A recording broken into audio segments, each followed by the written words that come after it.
സന്നിഹിതരായിരിക്കുന്ന ഓരോരുത്തരെയും എനിക്കറിയാം. എല്ലാവർക്കും നമസ്കാരം. ഇപ്പോൾ ഈ സംഗീത സഭ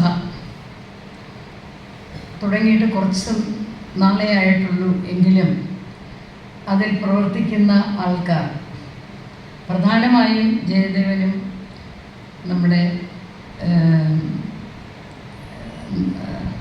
ആരാണ് കൃഷ്ണയ്യരും പിന്നെ ഈ ഇവിടെയുള്ള നമ്മുടെ അഭേദാനന്ദ ആശ്രമത്തിലുള്ള ആളുകളും വളരെയധികം ശ്രമിക്കുന്നു എന്ന് എനിക്കറിയാം. എത്രയോ കച്ചേരികൾ ഞാൻ ശ്രദ്ധിച്ചതിൽ സീനിയേഴ്സിൻ്റെ മാത്രമല്ല വയ്ക്കുന്നത്, ജൂനിയേഴ്സിൻ്റെയും വയ്ക്കുന്നുണ്ട്. അരങ്ങേറ്റം വരെ ഇവിടെ അരങ്ങേറുന്നുണ്ട്.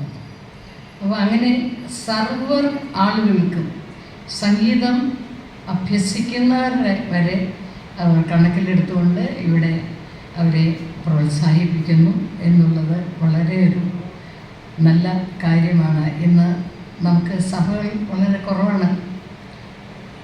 ഈ കേരളത്തിൽ എടുക്കുകയാണെങ്കിലും കുറവാണ്, തിരുവനന്തപുരത്ത് എടുക്കുകയാണെങ്കിലും സഭകൾ നീലാനന്ദ ശിവൻ, പിന്നെ നമ്മുടെ കാർത്തികനാൾ തിയേറ്റർ ഒക്കെ ഉള്ളൂ. അപ്പോൾ അവരോട് അതിൽ നിന്നും കുറച്ച് വിഭിന്നമായിട്ടാണ് ഇവിടെ പ്രവർത്തനം നടത്തുന്നതെന്ന് ഞാൻ കരുതുന്നു, ഞാൻ അറിയുന്നു. അത്